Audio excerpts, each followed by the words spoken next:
first of all, it is wonderful to meet each and every one of you here this evening. And thank you for making the effort to be here with me in Montreal, a place that is very special to me for many years because of Aishwarya, Radu and the family. And this is my second visit here, not the last for sure. And it's just a very, very short visit because we are driving down to Massachusetts tomorrow, where I'm working on a one-week yoga therapy program at Kripalu, which is America's biggest health and yoga center, where we are working on a module of how yoga therapy can be integrated in modern medical setup. I'll start in a traditional manner with an invocation, and I just request you to sit wherever you are, letting your spine be aligned with the rest of your body, letting your eyes be closed and just focusing inward. I'm going to be talking a lot about whatever we are doing in multiple dimensions. And one of the most important aspects is to develop a capacity to focus inward. When we start to focus inward, that self-reflection, that self-inquiry enables the light of the self-actualization to later on manifest in our life. One of the most important aspects of human life is self-actualization, and then, of course, ultimately, self-realization. I'll be chanting a prayer that invokes the timeless teachings of the many masters of the past, present, and even the future, invoking the divine universe, that Mother Nature, the universe in which we are living, to bless us with abundance of health, wisdom, and enable us to live our life with a sense of well-being, wholesome wellness. Just let these vibrations settle in you as I chant them for the next short while.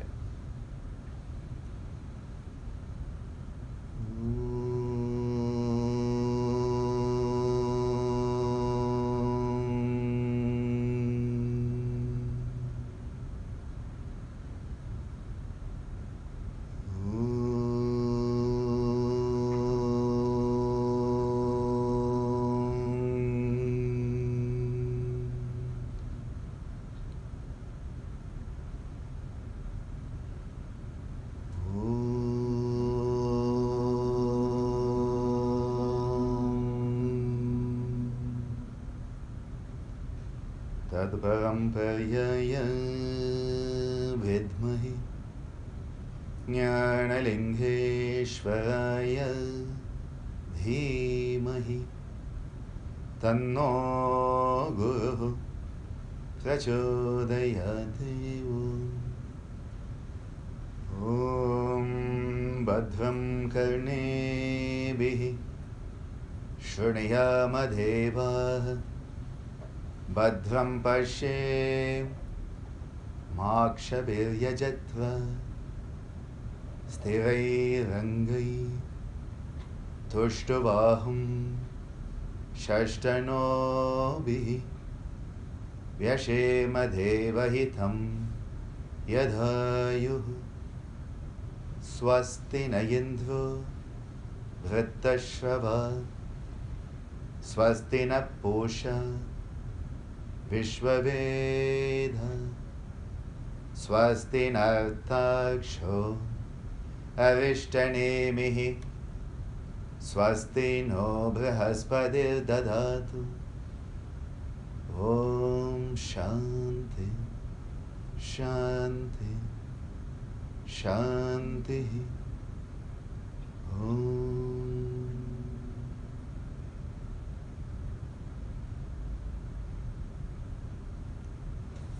In that invocation, I was propitiating the wonderful aspects of the universe. If some of you want to come a bit closer, you can. I don't bite. At least till now it's not happened. I'm actually very friendly, don't worry. Yeah. Excellent. I was invoking the universe, a universe that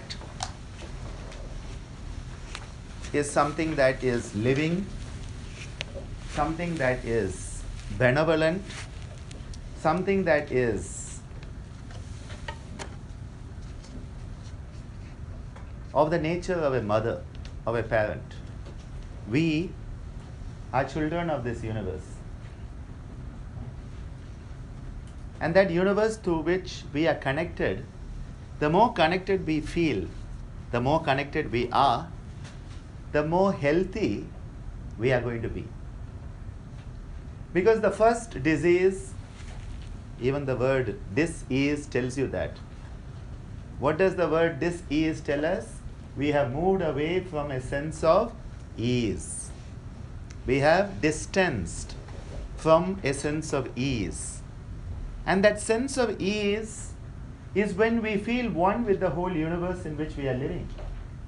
When I feel one with the society in which I am living, I have a sense of ease. When I have a sense of oneness with the family in which I am living, I have a sense of ease. And when my body, my mind, and my spirit can work together in a sense of harmony and oneness, I feel at ease with myself. That is the state of health. The World Health Organization defines health as a state of well-being. I'm happy at least they define it that way.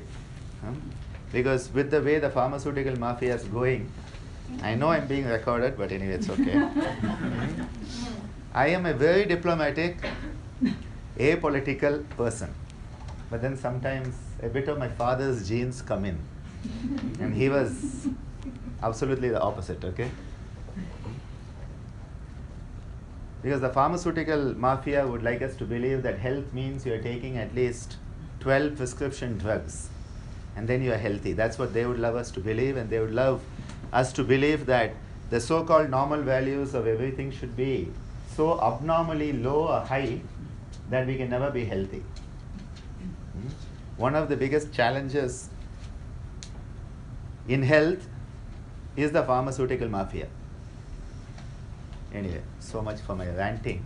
I'll be telling you about how to throw it out. You just shake like this and then you throw it out and get it out of your system, okay? We are going to look at that. Health is a state of well-being. That is what the World Health Organization tells us. And I'm happy they say that. And they say it should be physical sense of well-being. They talk about a mental sense of well-being. They talk about a social, and in recent years have added spiritual health also to it. They are still not clear what spiritual health means. Because the difference between religion and spirituality is something that most of the world doesn't understand. Spirituality is a relationship you have with the universe in which you live. That is the easiest way you can understand it. There is nobody in between. It is just you and the universe, and that relationship is what spirituality is all about. I don't care what you call it. I don't call whatever version you want, you can call it. It doesn't matter. That's all it boils down to. How you relate to the universe. That's all. If you are at ease, you are spiritually healthy. If you are not at ease with the universe in which you live, that spiritual connection has been lost. You cannot be spiritually unhealthy. Okay? You can never be spiritually unhealthy, I'll tell you that much. But you can lose connection to that spiritual health, just as when I'm roaming, I often don't have signal on my mobile. Okay, the towers are there, my mobile is there, but what has been lost? Connectivity. And that is why for me, one of the biggest definitions of yoga in recent times I'm thinking about is Yoga is nothing but connectivity. When you start to understand how everything is connected to everything else, that is the state of yoga. That is the state of ease. That's the state of well-being. So they say physical, mental, social, and spiritual. Now one thing they have already left out is emotional. And we all know that intelligence is not just the intelligence quotient, but we have to look at emotional quotient. Nowadays we have spiritual quotient, so many other quotients coming into the equation. Emotionality is one of the major things I'm going to be talking about today, because the topic for today is yoga and the relaxation response. And why are we not able to feel a sense of relaxation? Because of emotionality most of the time. Our mind is not a big problem, it's the emotions that are the problem. You can deal with the mind quite easily. Dealing with the emotions is like dealing with a caged, vicious animal, and you are stuck in the middle of it with 10 of them around you. Okay? In our nervous system, we have 3 parts to the brain. Can you all hear me and see me? I just feel a bit odd, like a bird perched up there, so that's why I sat down. It feels a bit odd, but if you don't see me, then I don't mind sitting on this window as long as it doesn't open. Because that would not be a nice way to end this lifetime. Dr. Ananda seen falling out backwards from a window in Montreal. Not me, please. I don't know if my insurance covers that. We have 3 parts to the brain.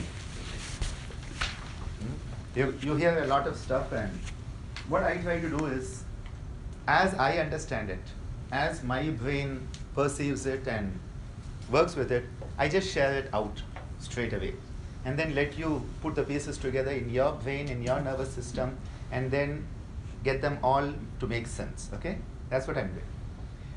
3 parts of our brain are very important. One is this back portion right here. Okay?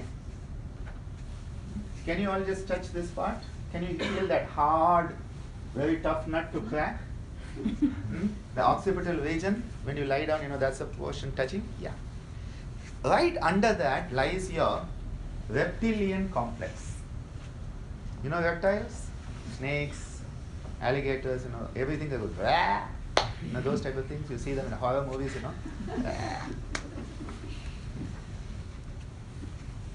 Reptilian complex, it is basically your spinal cord and your brain stem. Okay? This brain stem is just at the top of the spinal cord. So you have this long spinal cord and the brain stem like here. And what that brain stem does is keep you alive. All that it cares about is you have to stay alive at any cost. Your survival instinct, that is totally in that reptilian complex. It doesn't care about whether you have friends, whether you have money, whether there's anybody living around you. No. You have to stay alive at any cost. That's all it cares about, okay? And what does it do? It makes sure you keep breathing, your respiratory center. It makes sure your heart keeps beating, your cardiovascular circulatory mechanisms. And the third part is that it makes sure that your food is digested. Now think about it. These are the 3 things you need to survive. You should be breathing, your heart should be beating, and you should be digesting your food. Now it doesn't care about anything else in your life, especially anything of quality. Okay? So that is the first part. The most primitive, it's been there for billions of years in our evolution. Ever since the time we were creepy crawlies crawling around this planet, till the time that we are walking on 2 legs, it is still there, and those memories, believe me or not, are still stored there. Old memories. And that is why once in a while, when you see people fighting, you really don't see human beings fighting. You actually see these crocodiles, alligators, lizards, dinosaurs, dragons. You find them fighting back here. Then comes the second part of your nervous system, which lies right in the middle of your brain, And that is the mammalian part. So first part was the reptilian, the oldest. A little later we developed what is called the mammalian part of the brain, which is primarily your limbic system. And limbus means a circle, right? So in this limbic system, what happens is, it's all about your emotionality. And you know how our emotions run? They start off with, he said that, she said that. Okay? And then what happens? How dare he say it? How dare she say it? Don't they know who I am? This, that. And what happens is that it keeps on going round and round and round, and it keeps on gaining speed. And it starts going faster and faster and faster. And in your limbic system, you have an area, the hippocampus, which is the memory center. And this thing, this memory center, it doesn't remember that, oh, Dr. Ananda came and he is, a medical graduate and whatever Aishwarya was telling in French. I don't know, she may have been abusing me, I don't know that. I'm sure she won't, but anyways, still, hopefully she said some good things about me. If not, I'll find out. I'll just put that into the Google Translate and it will tell me whatever you said. I'm sure it will mess it up, okay? Google Translate. I'll translate it for you. Google Translate messes things up very bad. I've seen that. What happens is, once it goes in, it just keeps on going round and round and round and round and faster and faster and faster and faster.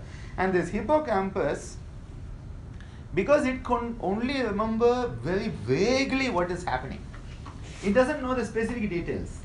So it knows this person was white, black, green, blue, had long hair, had short hair, looked like this, was wearing black, white, green, whatever dress. It doesn't remember the specifics. And so most of the time when we are reacting from our emotional brain, the mammalian complex, we are reacting to an old memory which is very generalized and not a specific person at all. Now this is very dangerous when it comes to emotions, because emotions are triggered like anything. And another part of the limbic system is called the amygdala, and this amygdala is where anger, rage comes in. And so what happens is, somebody walks into the room who looks similar to someone with whom I had some fight when I was 10 years of age. Okay?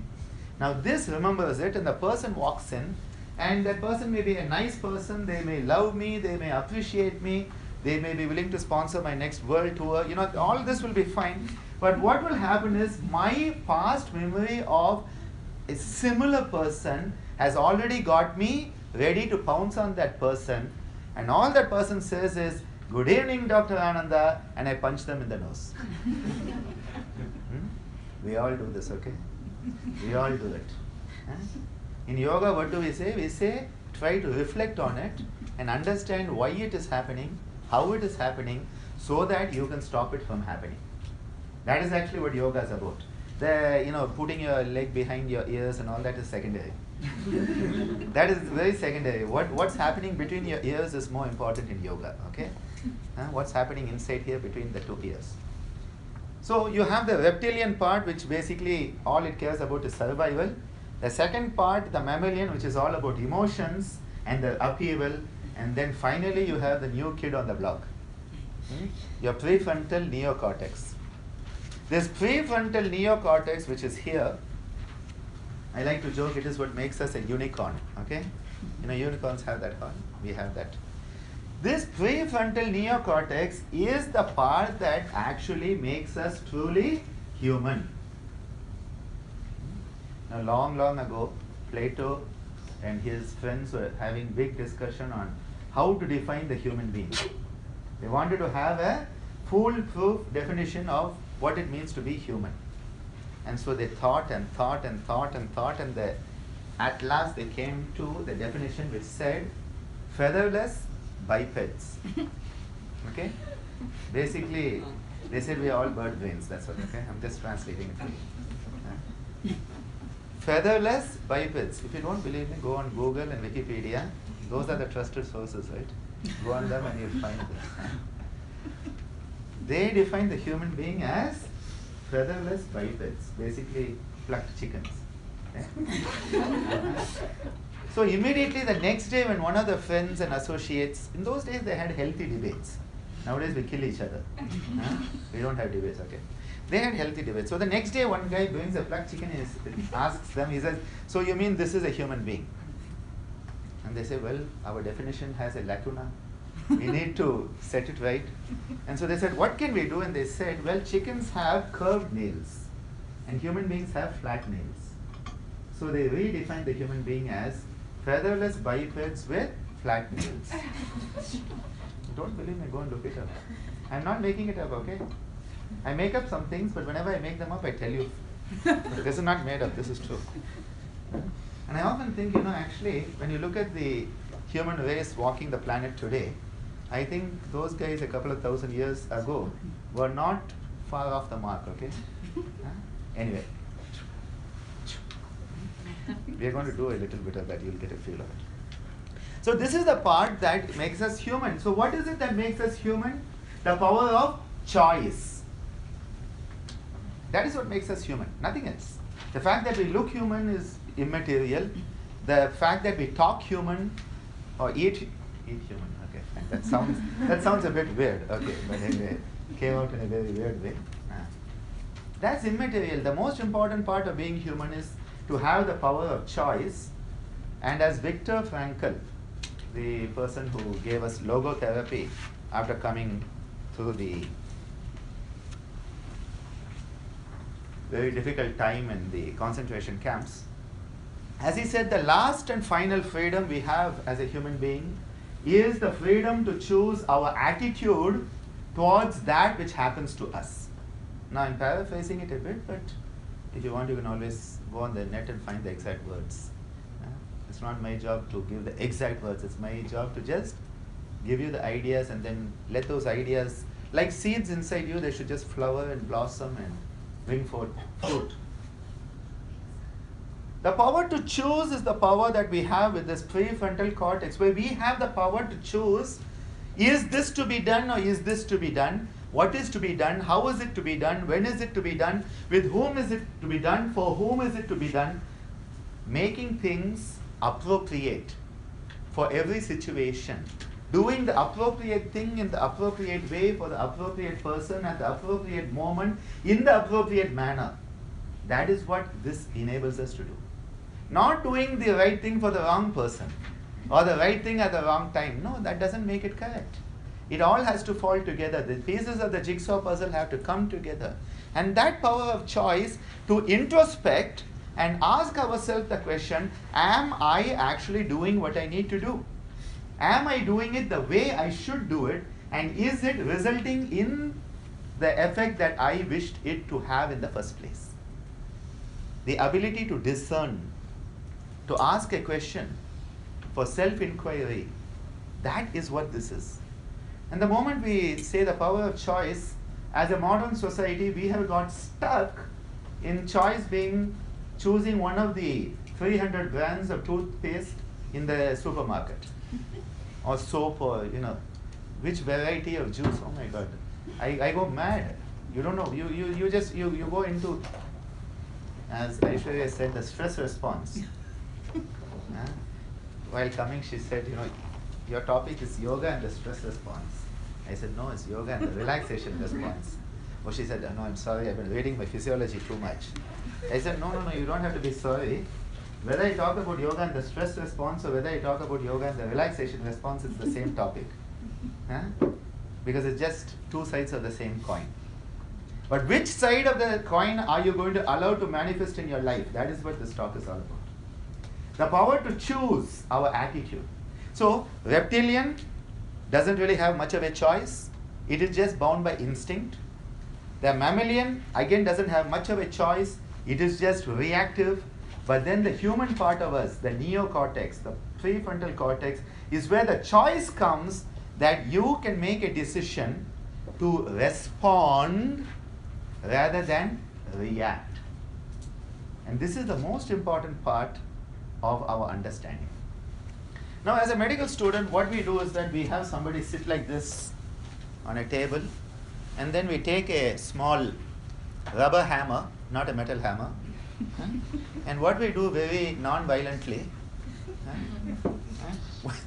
what we do is that we tap this area. This is the patellar tendon, okay? And the moment I tap this, what happens is I have a knee-jerk reflex. Okay?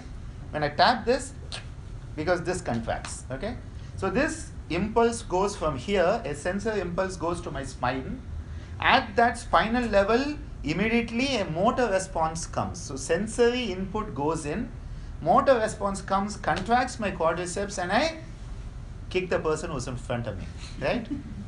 That's why when you do this, you never stand in front of the person, okay? You get kicked in a very uncomfortable spot. I've seen a lot of my friends in medical school do it, so I'm just making sure you don't make the same mistake we have made, okay?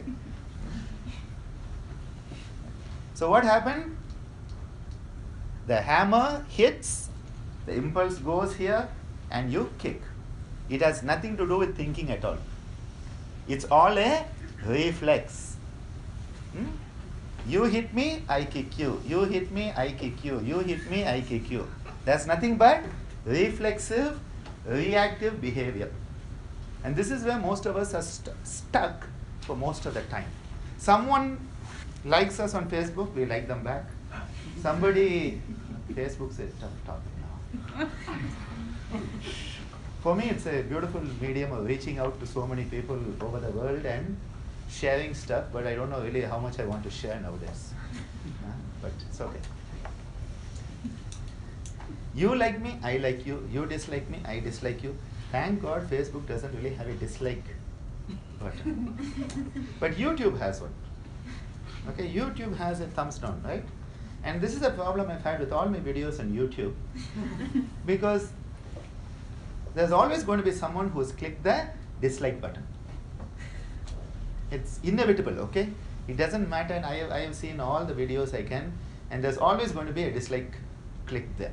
Especially anything that goes above 1,000 views will have at least 5 dislikes. That's about the average where you are. And for a long time it hurt me. Because my aim was to put out these videos and share with people and, you know, blah, blah, blah, blah, blah. And it's all done with a very nice motive. And then you see somebody dislikes it and you're like, what did I do wrong? What's wrong with it? Can I improve it? And you have all these questions. And then suddenly one day, my brain opened up.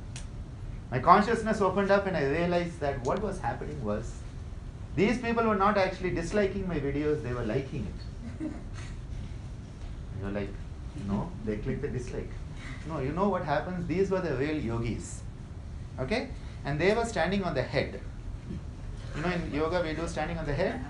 So these people were standing on the head and looking at my videos. So they were actually clicking like button.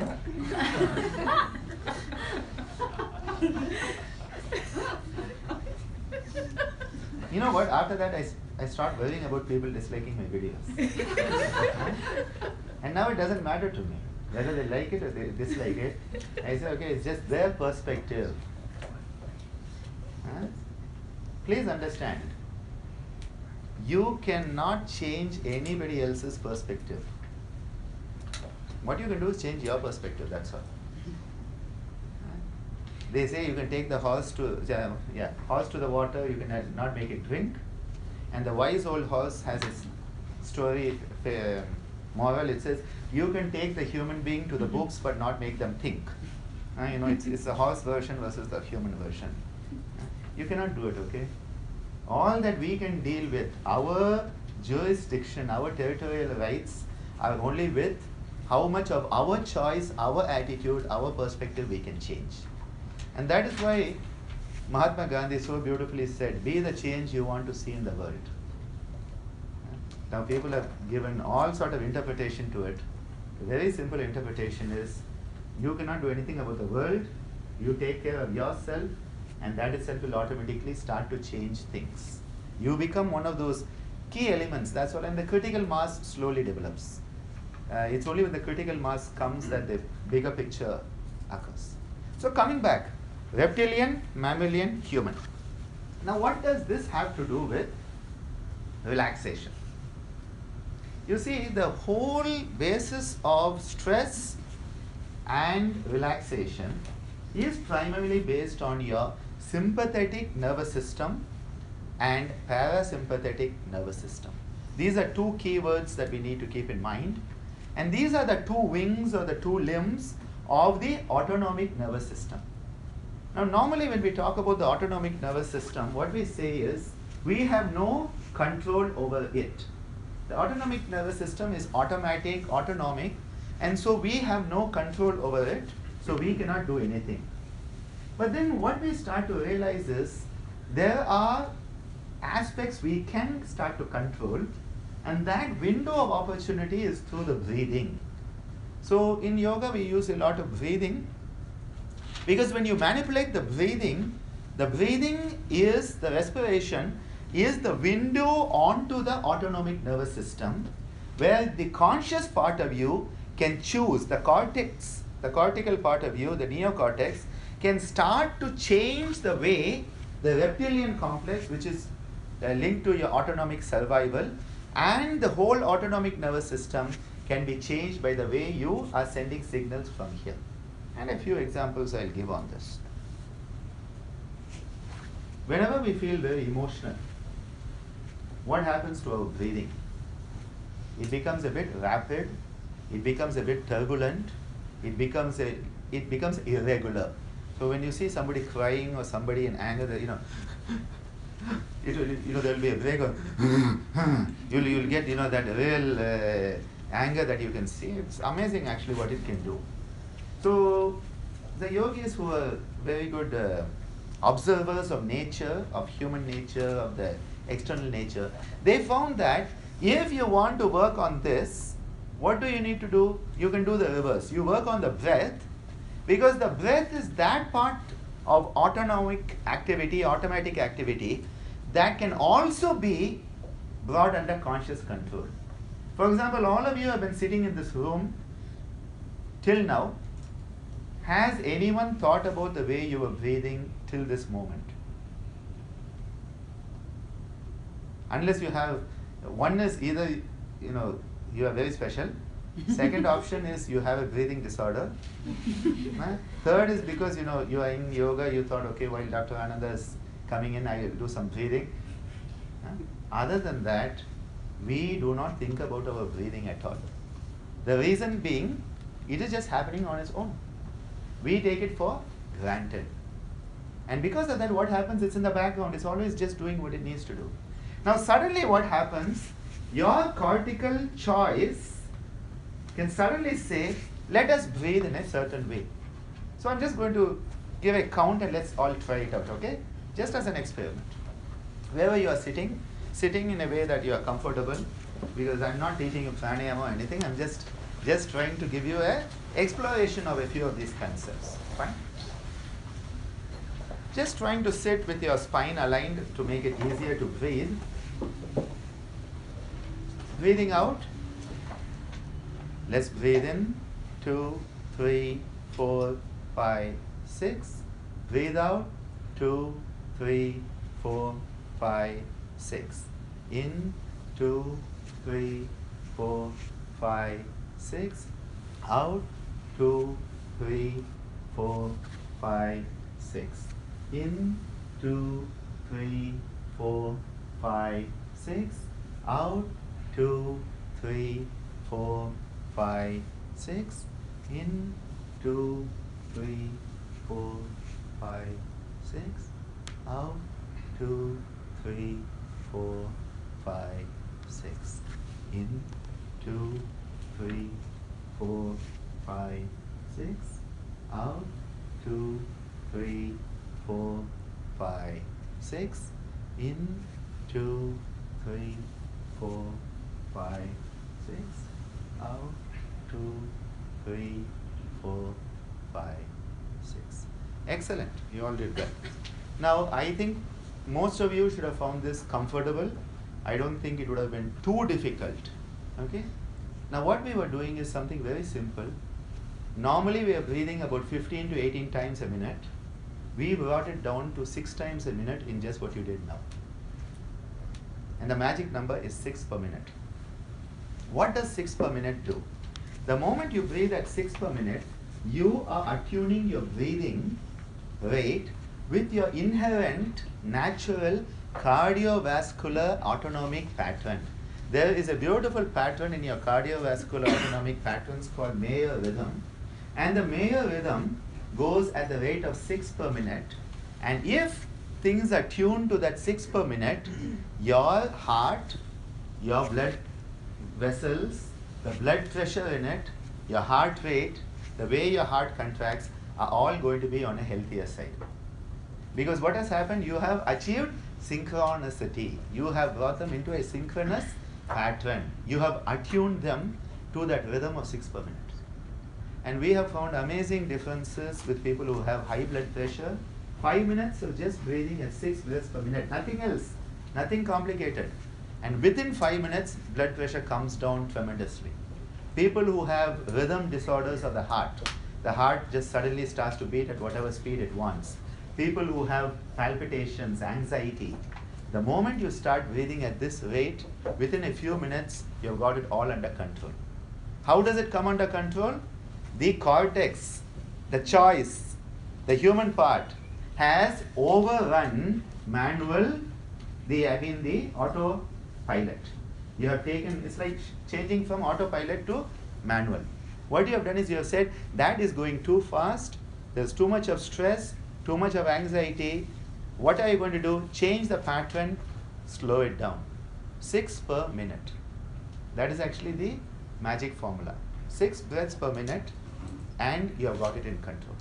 So what you have done is you have now overrun an autonomic pattern, which is your breathing, that for the whole evening we have not thought about.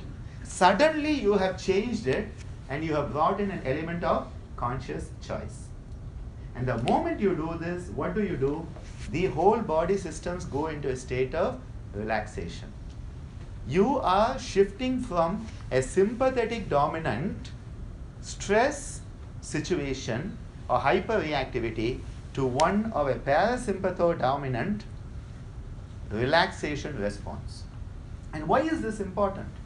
Because if you want to heal, you need to be relaxed. As a doctor, we are not worried. Most doctors are worried about curing people. I am not worried about curing people. I am worried about healing people. That I'm not even worried about it, interested in. Worried is the wrong word. I am interested in people learning how to heal themselves. Because again, who's going to heal you? You have to heal yourself. Nobody heals you, okay? We think, someone had a fracture. How many of you have had fractures here? There should be a handful, of course. Any room with people should have it, okay? Fine. When you had a fracture, most probably they put you in a POP cast. Either a white one or nowadays colored, and you had all your friends sign on it. Recently, my son, we thought he had a fracture, so he had one of those, and within 2 days, I had to get it changed.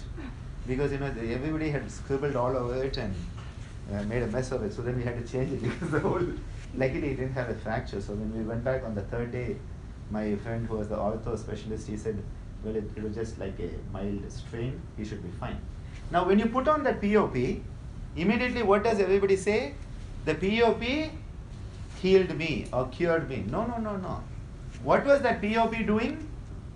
It was preventing you from interfering with your own inherent natural healing process.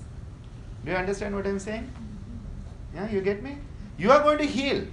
What it was doing is make sure that you don't mess up with it. Because if it wasn't there, you know what we will do? Every 5 minutes. Hey, is it healed? Has it moved? Hey, look at this, mom. Can you see a new movement is there? And you'll never let it heal. So what does the POP do? It is immobilizing you so that you can heal yourself. It is preventing you from self-harm, in fact. Now sometimes, anyway, it's okay. What happens is that this is the same thing with the mind.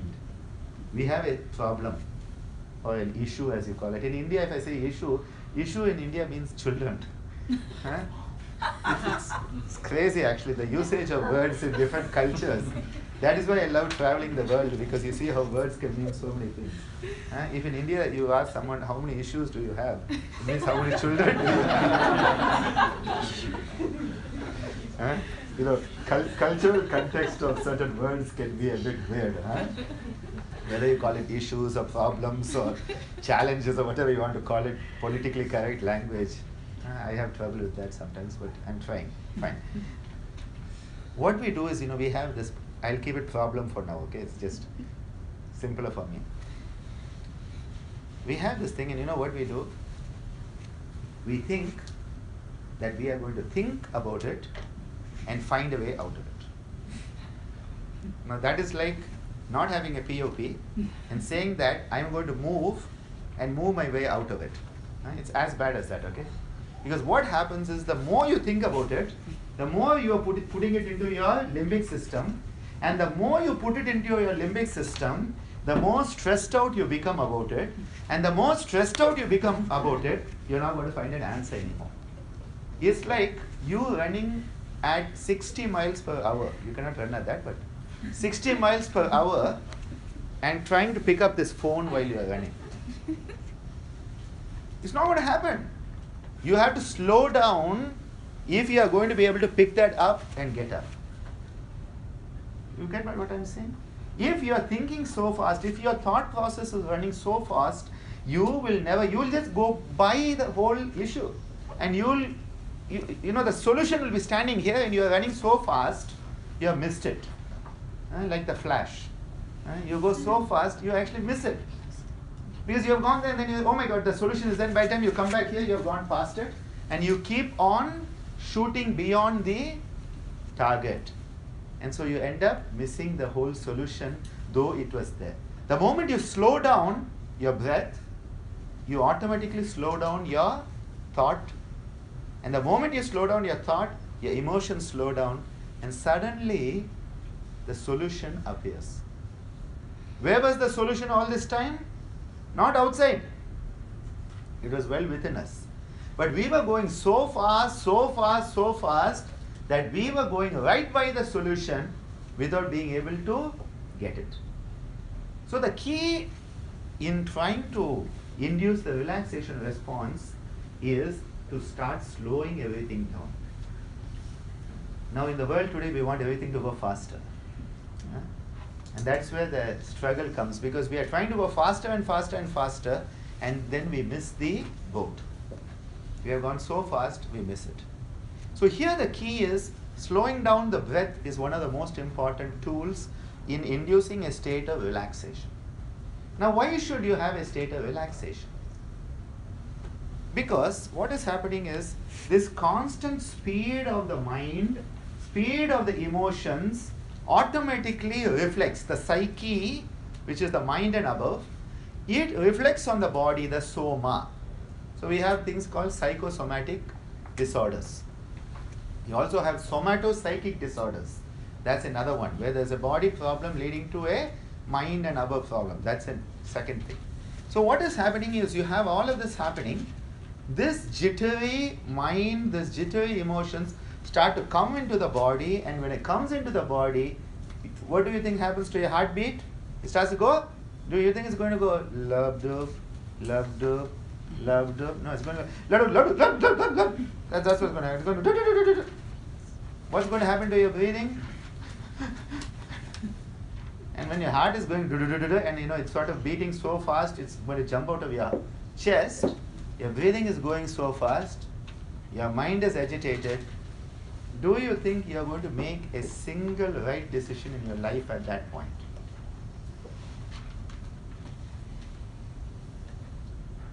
It's just not going to happen. Because what's happened is you are just on the edge. And as I said earlier, someone just comes up and says, hello, and you punch them in the nose for no reason. Because you're just like this, okay? Let's just try it out, okay? I want you to clench your fists as much as you can. Huh? And your whole hand should be shaking with that pressure, okay? And now I want you to also clench your face so you all look really like this. Okay?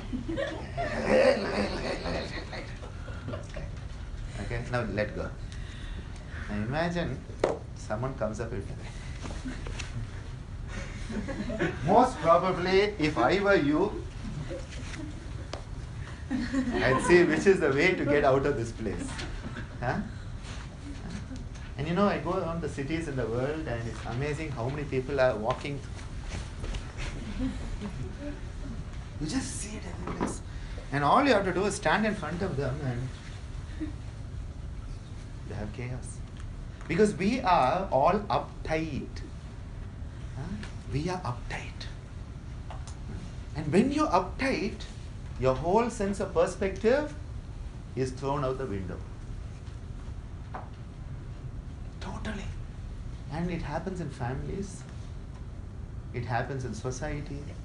It happens in communities. It happens in institutions. And it's happening in the world also today. Everybody's like this. And you don't know what's going to happen. Because who's going to jump? Whose nerves are going to burst first? It's like that. Now, the moment you open your hands up like this, now just try that. Opening the hands out like this. The moment you open your hands like this, and you do some deep breathing, what you are inducing is a sense of relaxation. You are inducing a sense of openness, open-mindedness, open-heartedness. And at this point, that overreactivity is not going to be there. It induces a beautiful sense of balance within us. A sense where whatever is the appropriate response, we can deal with it. Okay? Now, I was telling you about this knee-jerk reflex. Yeah? Now, if I can just let that impulse, okay? This impulse was at the spinal cord level. If I can just let that impulse travel up here, suddenly the reactivity, the reflex starts to now become a response. So when it is only at the neuronal level, at the lowest level of a reflex arc, it is reaction, reflexive. You hit me, I hit you. You kick me, I kick you. You say hello, I say hello. You give me a chocolate, I give you a chocolate. It's all this. Quid pro quo, or whatever you call it. The moment it comes here, you start to respond, because up here suddenly what has happened, a gap has been created. A gap between stimulus and response. Very important, this gap between stimulus and response enables you to have perspective. This is why whenever you have been faced with a challenge in your life, whenever you have to make these decisions, you know what you should do? Don't make a decision right away. Go to sleep that night, have a good night's sleep, get up in the morning. Most probably this big problem that you didn't know what to do with, one, it doesn't exist anymore. It's already solved itself. Or the second thing is you realize it is not such a big problem. The mountain has become a molehill just by sleeping overnight. Because sleeping overnight, what it has done? It has given you a gap.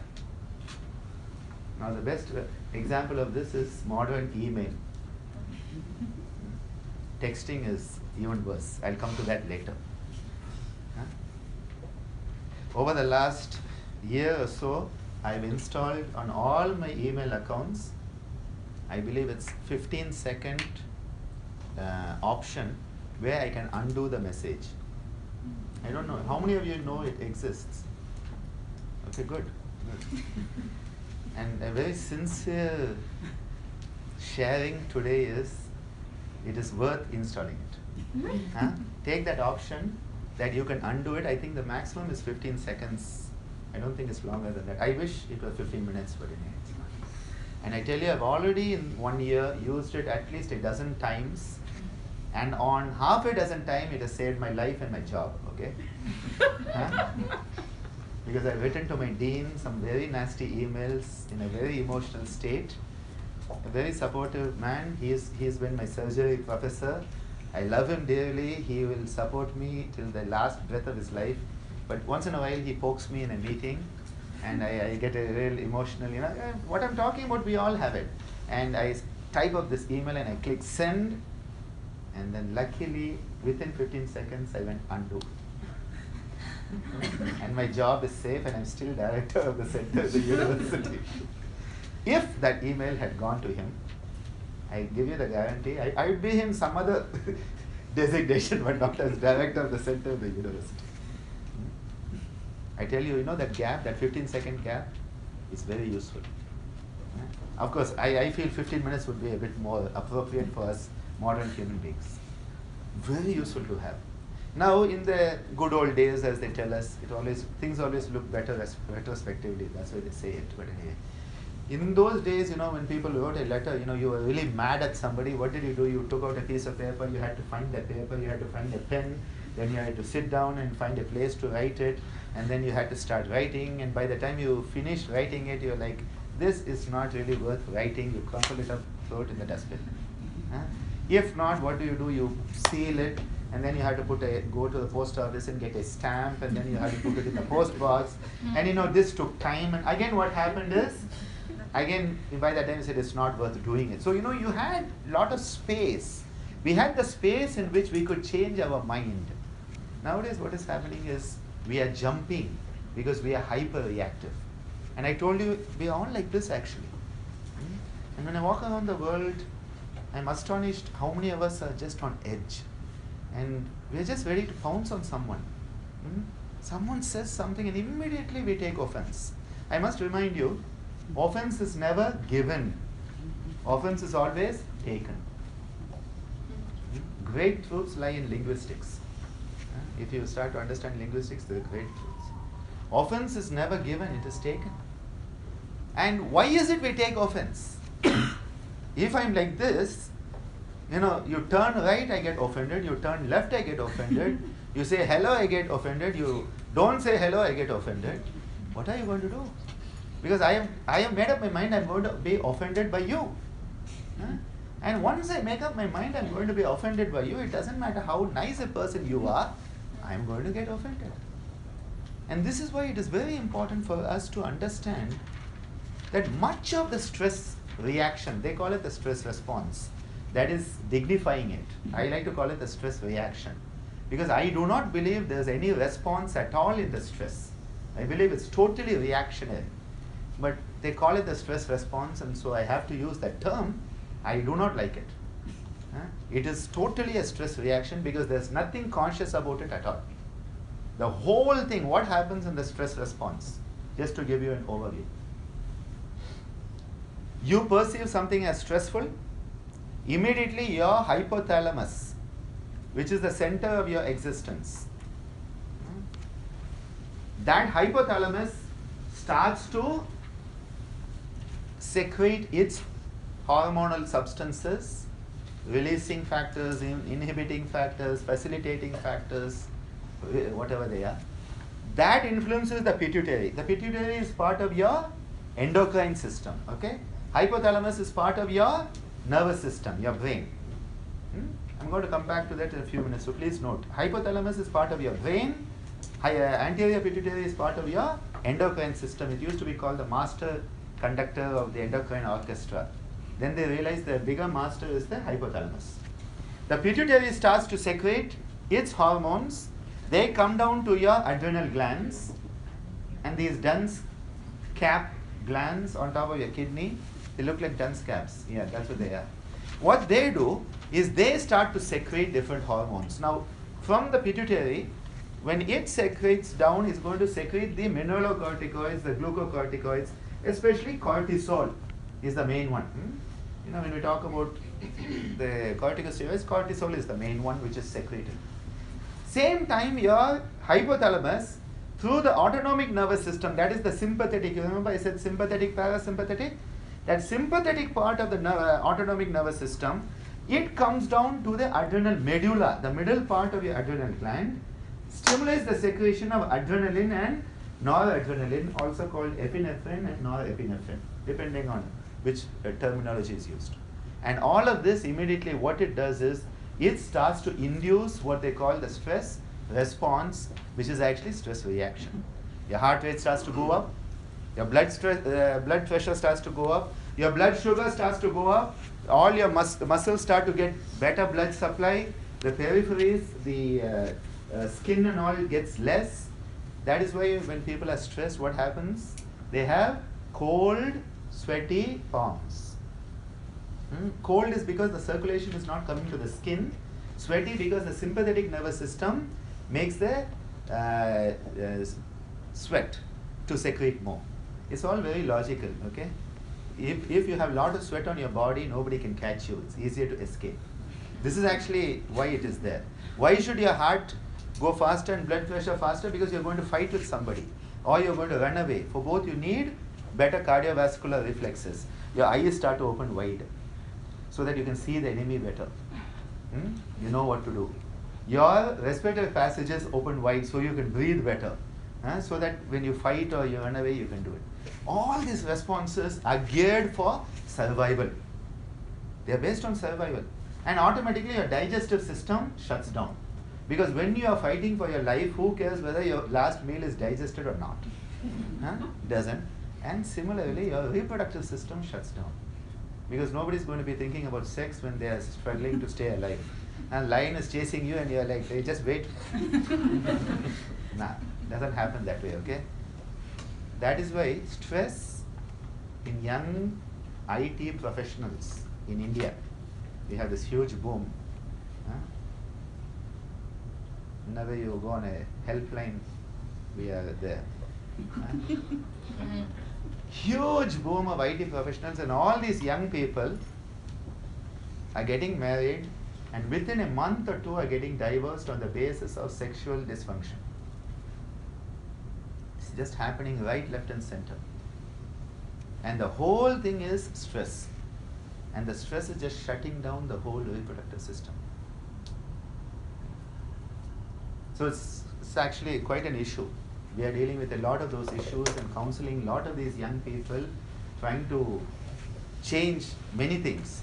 Sometimes you can change a job, sometimes you cannot. If your whole family depends on the money coming up the job, you cannot. Can you change your attitude? Can you change something else? Can you start to work with a few relaxation techniques, attitudes?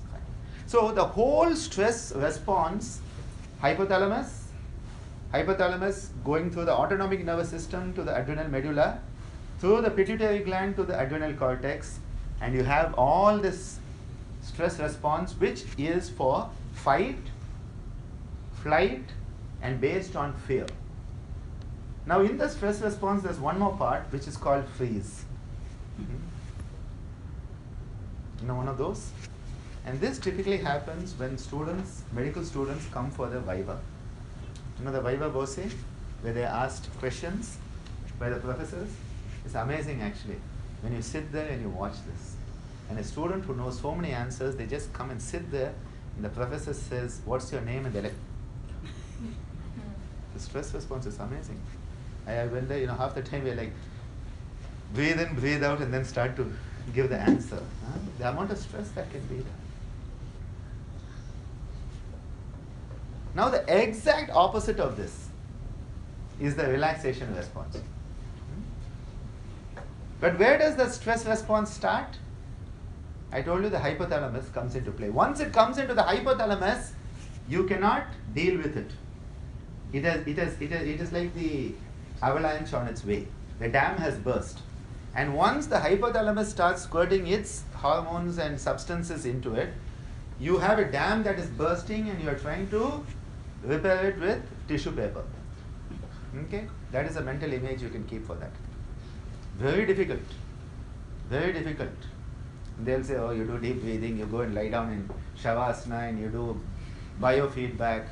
See, it's crazy. You are dealing with a broken dam, okay? Not just some stream someplace. That is the type of stress response that is. But what lies above it? I said something. It all starts with you perceiving stress. That is the key. What lies above the hypothalamus is your perception of stress. The moment you perceive something as stressful, bang, stress response kicks in. So if you want to stop it at the root cause, if you want to prevent it before it starts to break the dam, you need to change perception of stress, which means attitude. I'll give you an example from my medical school days. I always go back to that because I've had so many beautiful examples there. We lived in a hostel where there were about 300 students, okay? Huge hostel, 4 or 5 floors and huge. And I remember I used to go for holidays, the summer vacation, and come back, and as I walk up the hill to the hostel, I'd see dozens of my friends, the seniors and others up there, and all of them would welcome me. You know how they welcome me? With the choicest of abuses. This is how people, when they welcome their friends, I don't know what you do here, but we do it a lot. It shows how deep your friendship is. The choicest are the vulgar abuses we have about 40 official languages in India, okay? And I think in about 20 of them I learned all the bad words you can learn while being in hostel. That's what you first learn in any language. And this used to be like an, welcome avalanche of abuses. Now you know what? I used to feel very happy. Why was I feeling happy? It is my dear friends welcoming me. They are welcoming me with the heart. Okay? And actually I tell you something, even now when I talk to some of them, I just lift the phone and the other guy on the other end abuses me and I know who it is. And I'm like, hey, how are you? Straight away. Okay? Now imagine someone who I don't know, I lift the phone and abuses me. You think I'm going to say, hello, how are you? If I'm going down the road in the same area of India and someone on the road utters one of those choicest vulgar abuses, do you think I'm going to have feel-good hormones, endorphins and enkephalins and serotonin, melatonin coming into me? No. I'm going to get mad at him and punch him in the nose. So the word is the same, but what has happened? My perception of the person who is uttering it, the perception of the motive behind the person who is uttering it has determined my response to that situation. Very important to understand that the same situation, the same word, the same event may be perceived differently depending on how we perceive what lies behind it. And this is why when we talk about our perspective, one of the very important aspects comes from yoga, which is called the yama and niyama. And the yama niyama, these are the first two aspects of yoga, deal with how we relate to other people and how we relate to ourselves. So there are 5, of which non-violence is the first one. And for non-violence, we always talk about Gandhi and Mandela. And I remember being down in South Africa and visiting Robben Island and seeing the cell where Mandela was kept for 18 of the 27 years. He was 18 years on Robben Island, 9 years on another place.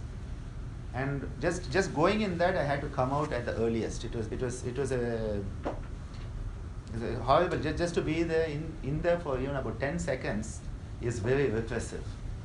And here you have a man who, despite all of that, could come out and have a sense of forgiveness, a sense of oneness, a sense of bonding.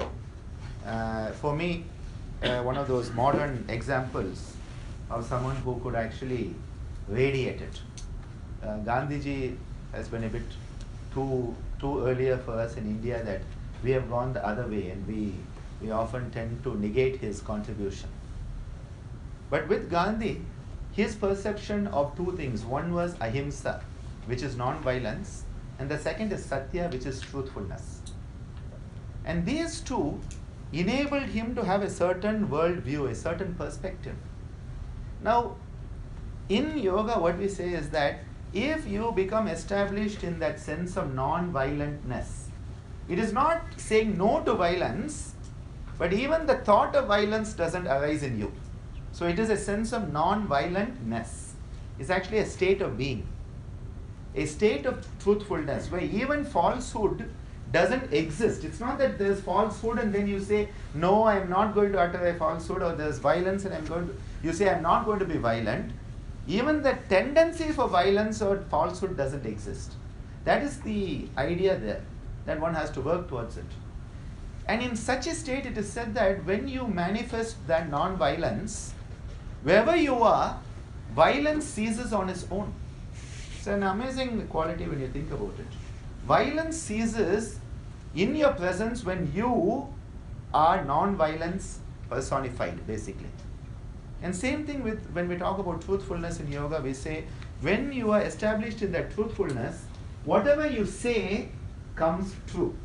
Now people say, wow, if I can just get that power, all I have to do is whatever I say is going to come true. If you have that idea, you're never going to get that power, okay? It doesn't work that way. And I often tell people what actually happens is, it's not that whatever you say is going to come true, but you get to a state of being where you'll only say that which will come true. And it actually, what happens is that the whole thing is you change yourself so much that you are geared into that. Now coming back to this, when you have a perspective, that is a perspective of understanding. We all feel that we are misunderstood. We all search for understanding. We all are, always trying to find that. But what is more important is, are we understanding enough? This is the question we ask ourselves. We want others to be open to us. Are we open to others? We want others to accept our perspective. Are we open to other perspectives? It's like we want everybody to love us. Are we capable of loving everyone? My father used to always say, he said, I love everyone. But he said, I may not like everyone. It was a very interesting one. Because normally we think like is stage 1 and love is stage 2. This is how we have a criteria. And he said, I can love everyone. Because it transcends everything. Are we capable of giving love? Are we capable of respect? We want everybody to respect us. Are we capable of respecting others? We want people to feel gratitude for us, to us. Are we capable of expressing gratitude? And what the universe is based on is, the more you give, the more comes back. It's like, imagine I gave you a handful of chocolates, okay? Or I could give you a handful of stones, or I could give you a handful of nice beautiful flowers, and I say you can throw it up, you can choose whatever you want, but you can throw it up, but you have to throw it in a way that it comes back on you. Now I hope none of you are going to choose the stones. Okay? If you had a choice, say I added the chocolates because I only had flowers and stones in it, and then in the UK one of my students said, no, it has to be chocolate, I'll choose chocolates. I said, okay, but what if the chocolates on you? Depends on what you like. I was looking at stones and flowers. That was sort of my flower petals. If you know that I throw this up and it's going to come back on me, would you choose stones or would you choose flowers? I think the answer is usually going to be flowers. Unless sadomasochistic tendencies are there, in which case I really cannot do much.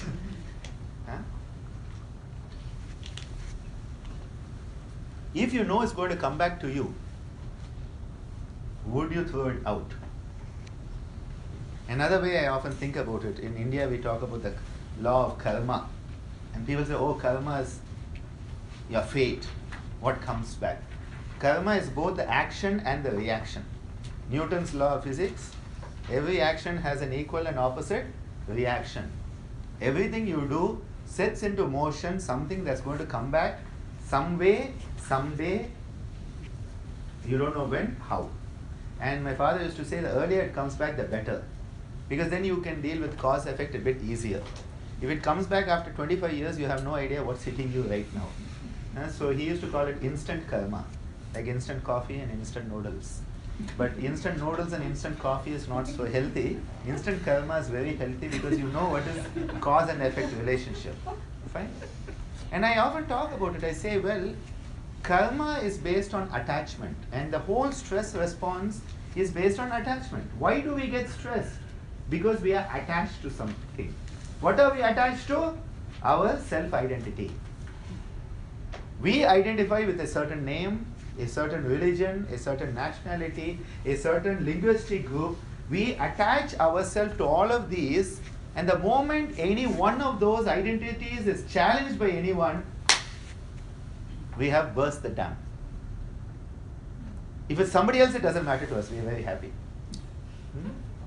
But it cannot be us. Anything that I identify with is sacred cow. Right? But if it's somebody else's sacred cow, it doesn't matter. Right? What is the difference here? What we identify with. And this is the base of stress response. This perception is that someone says something. Are we able to understand what was the motive behind what they were saying? What is the bigger context? At that point, we may not understand it. 10 years from now, suddenly we say, oh my God, what that person did was actually good for us. Or what they were trying to do was actually help us, and we were reacting. That is, hindsight is very strong. Eyes are in the front, but hindsight is very strong. That is the human being's paradox. So what is happening? This identity, or rather, I say this is the real identity crisis. We don't know who we are. So we keep on identifying with our name, nationality, religion, whatever we want to go, including our credit card number and your passport number. You get stuck up with it. And the moment anything challenges that, we are ready to burst out. The moment you expand it and you say that I am not just this limited identity, but I am something bigger, what happens is you are able to withstand the stresses a bit better. So attachment is where the stress response is coming. And attachment is the key.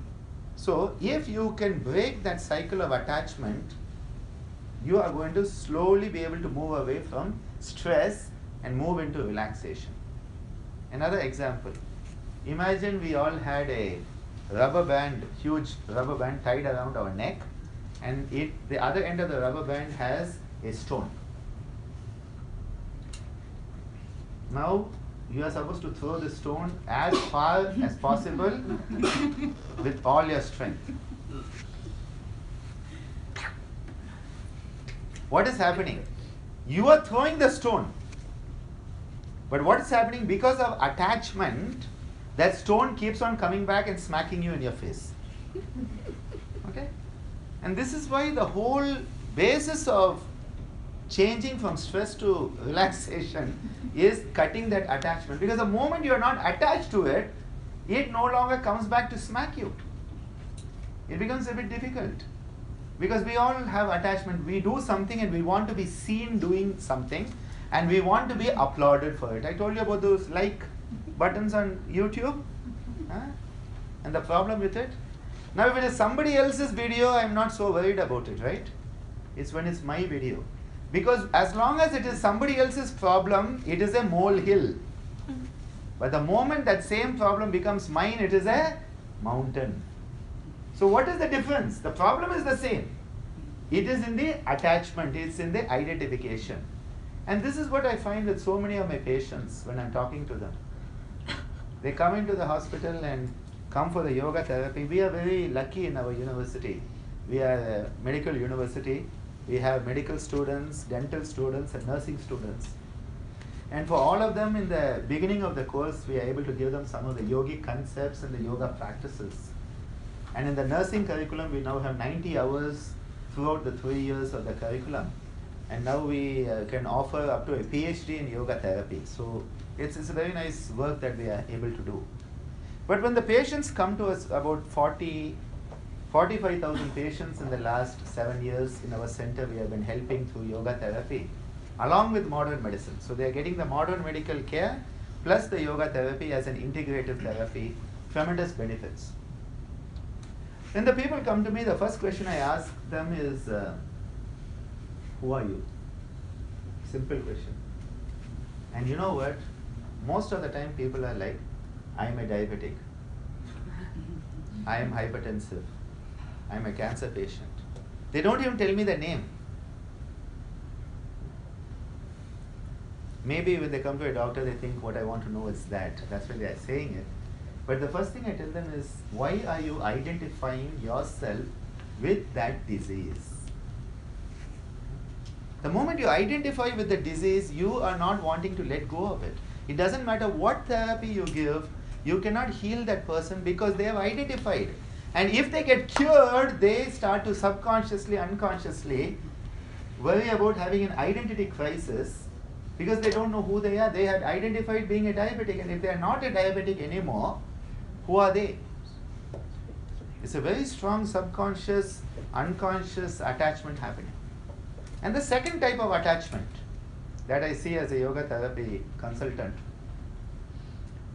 is when people are talking about their condition and they say, doctor, you know my diabetes, or you know my hypertension, or my cancer. They have identified with the disease again as mine. And it's a very, very deep issue that we are dealing with. Because as long as it is yours, it becomes your property, and nobody wants to let go of the property. Many thousand years ago in India, 5,000 years ago, two families had a big fight for property.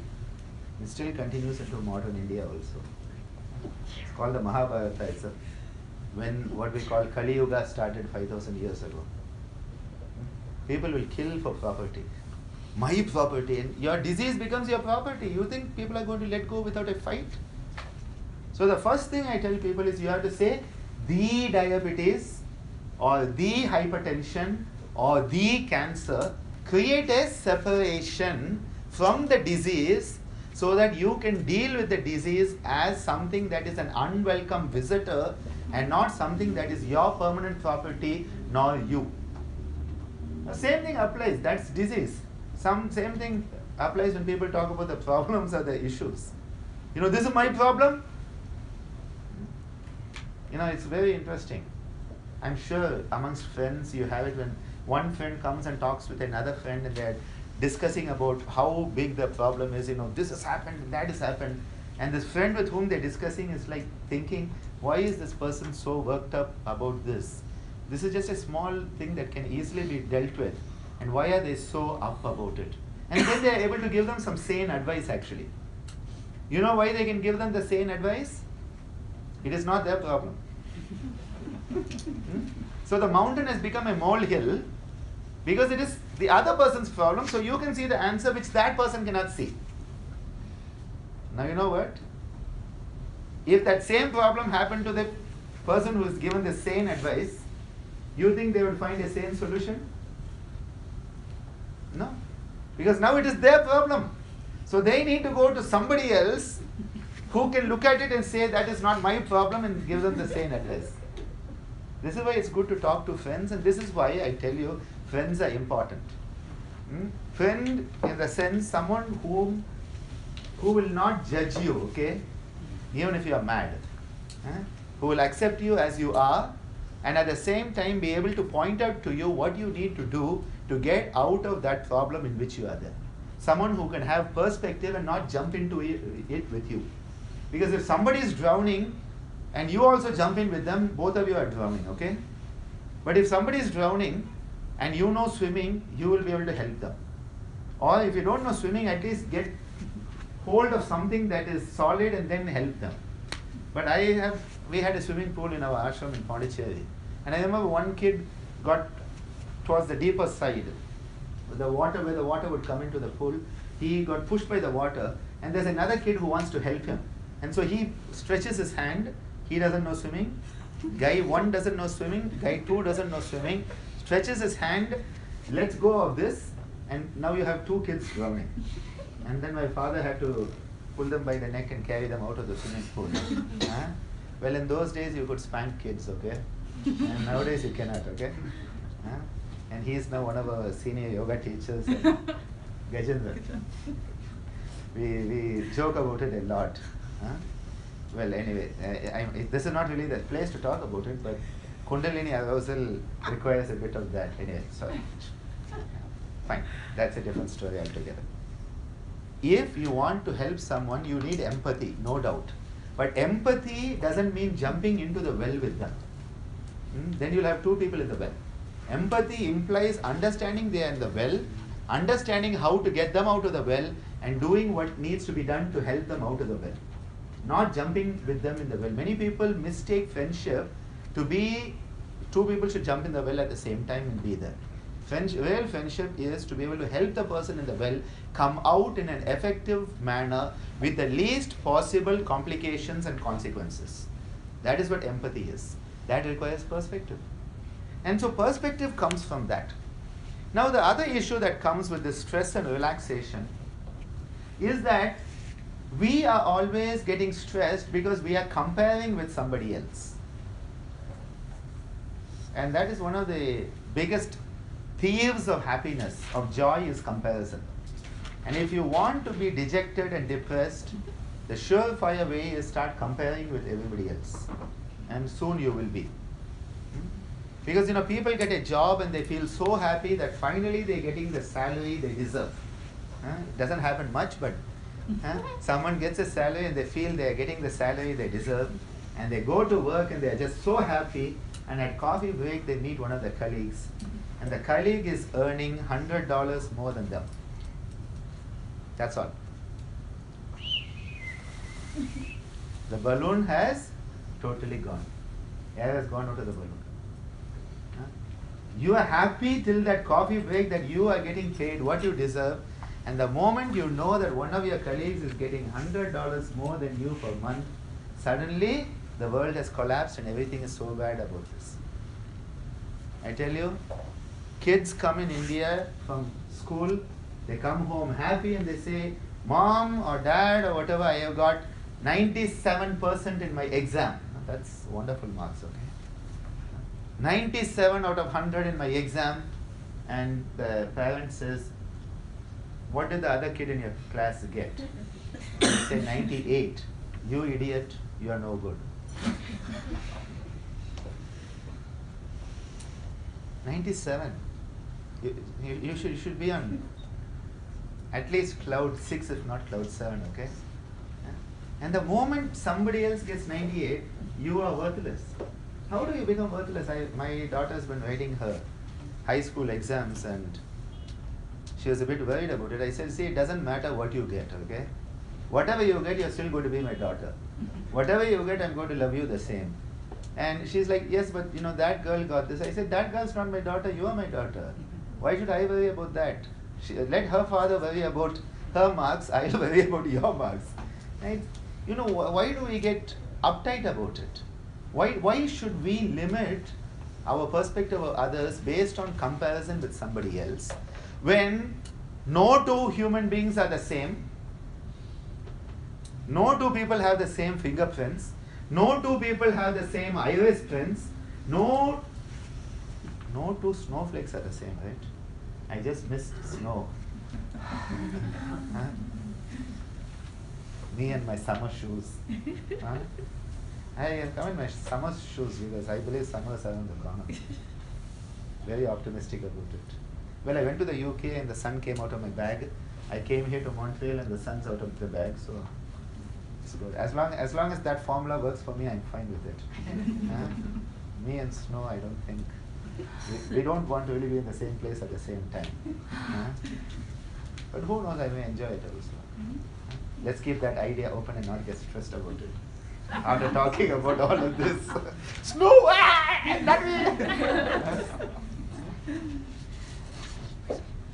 the relaxation response is the exact opposite of the stress response. And the relaxation response, basically, what it does is, the moment you let go of the stress, you don't even have to try to hold on to relaxation. Remember, you just have to let go of the stress, that's all. The moment you let go of the stress, what happens? The relaxation response kicks in. Okay? And what does this relaxation response do? Again, it comes down through hypothalamus, the pituitary, comes down through the autonomic nervous system, and now your heart rate starts to come down. Your blood pressure starts to come down. Your blood sugar starts to come down. Your muscles start to relax. And now the blood flows to your digestive system so that you can digest your food. and the reproductive system starts to work to the best of its ability. Exact opposite of the stress response is the relaxation response. Now, how can you tap into it? One way you can tap into it is going to one extreme of stress and then letting go. Okay, so what I want you to do is, wherever you are, I'm going to be doing a standing, you can just do it in whatever position you are. I want you to start to tighten up your toes, tighten your toes, your ankles, come up to the knees, the thighs, the hips, the abdomen, thorax, the back. Now clench your fists, your elbows, your shoulders, your neck, your face, and make yourself as tight as possible. Tight, tight, tight, tight, tight, tight, tight, tight, tight, tight, and then just let go with a whoosh. And relax the whole body completely. This is technically called the Spanda Dishpanda, but you can just call it the instant relaxation technique. What we are doing is that we are going to the maximum of the stress, holding tight, and then at the peak of the stress, what we are doing is we are consciously saying, let go. Here the command is coming from the prefrontal neocortex, saying, we have got stressed, we want to let go. And what you do is that you immediately just straight away trigger the relaxation response. This can be done sitting, it can be done lying down, so many ways. But you could always do it. Let's just try it once more, okay? Just tighten the toes, the ankles, the calf muscles, the knee, the thighs, the hip, abdomen, chest. Now the fingers, the wrist, the elbow, the whole arm, the shoulder, the neck, the face. Holding the tension as tight as possible, holding it tight, tight, tight, tight, and then letting go.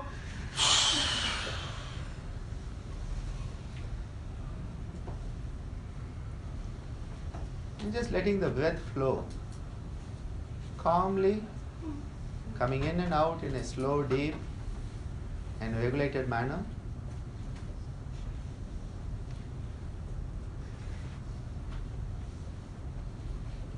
Just one of the many practices we do.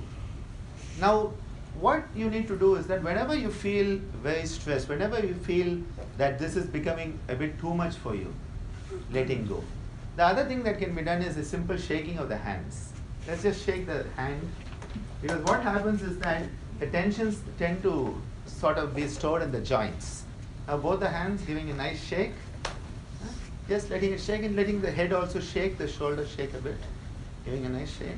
This type of thing, what you're doing is you are relaxing it out. You are just making sure that stress is not there, and now shaking as fast as possible.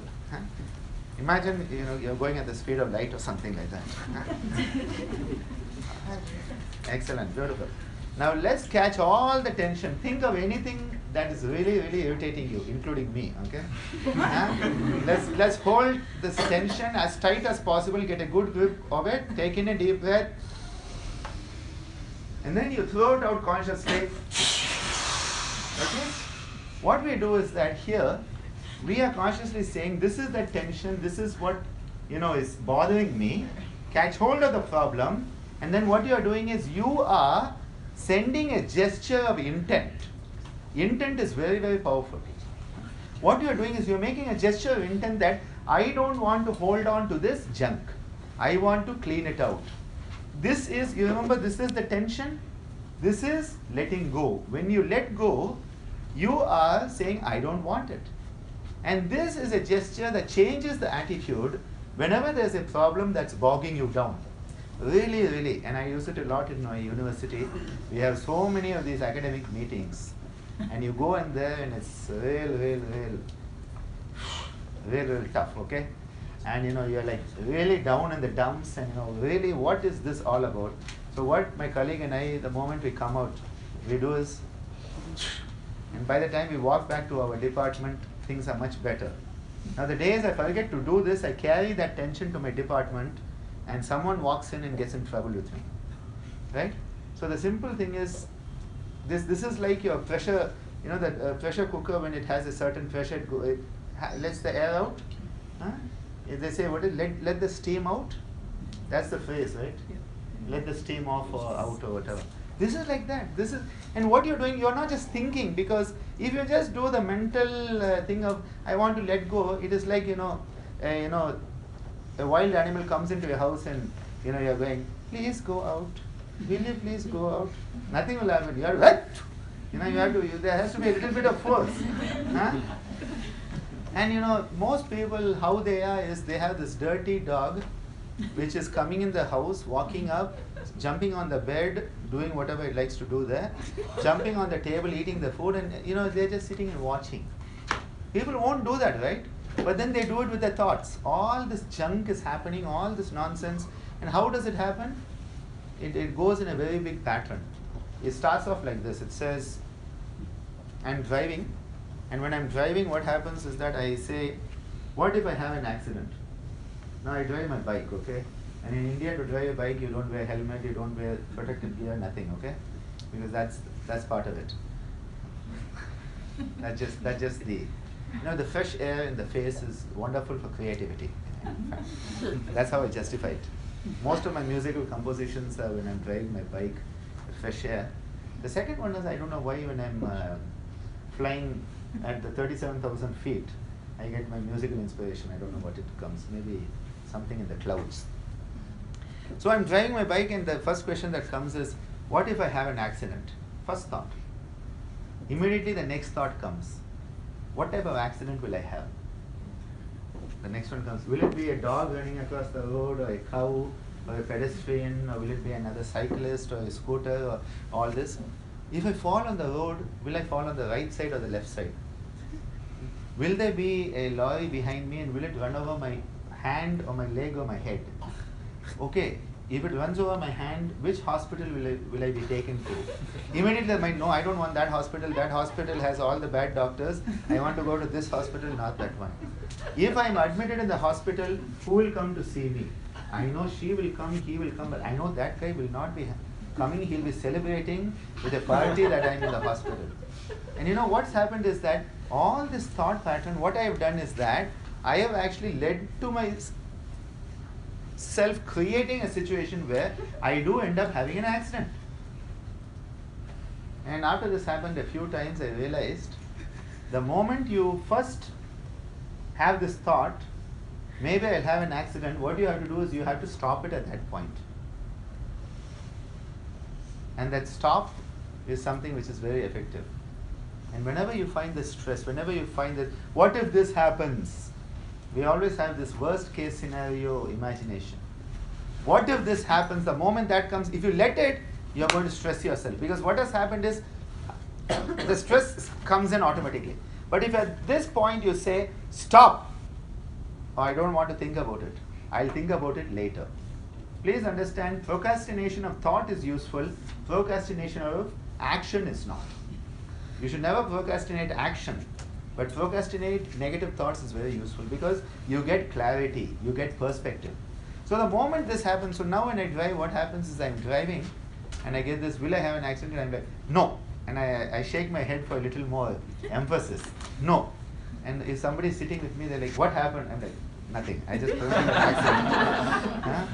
accident. Sometimes people may wonder what you're doing, but the thing is that by stopping and see, the moment that thought comes in, that negativity comes in, if you can block it at that point, that is where the power of choice, the human brain comes in. The neocortex comes in. The power of choice comes in, that you say, I am not going to go down that road.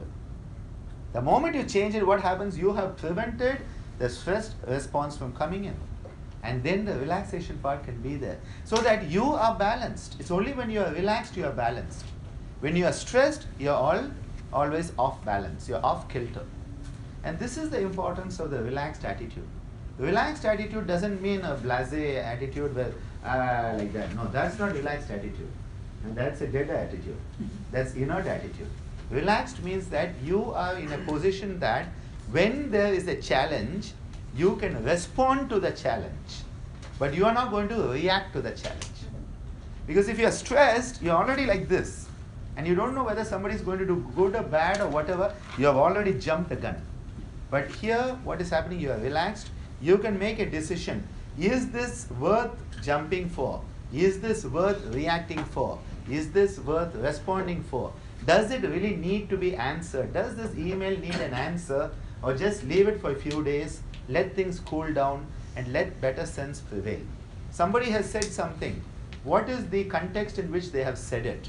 Why are they saying it? The three questions I ask myself whenever anybody says something, be it good, bad, or neutral, whatever it may be. One is, what is it they have said? Who has said it? And why have they said it? And the moment you answer these three questions, you know whether you should react or whether you should respond. Because if the person saying it is saying because they love you and because they can see something which is a wider perspective than your present perspective, take it into consideration. And as I tell my students, I say, just let it in your ears. You don't have to accept it. You don't have to do it. But let it be in your ears. Because if you block it here, you're never going to be able to use it. But if you let it inside, you will always have it inside you. And if it is useful, you will use it at the right moment.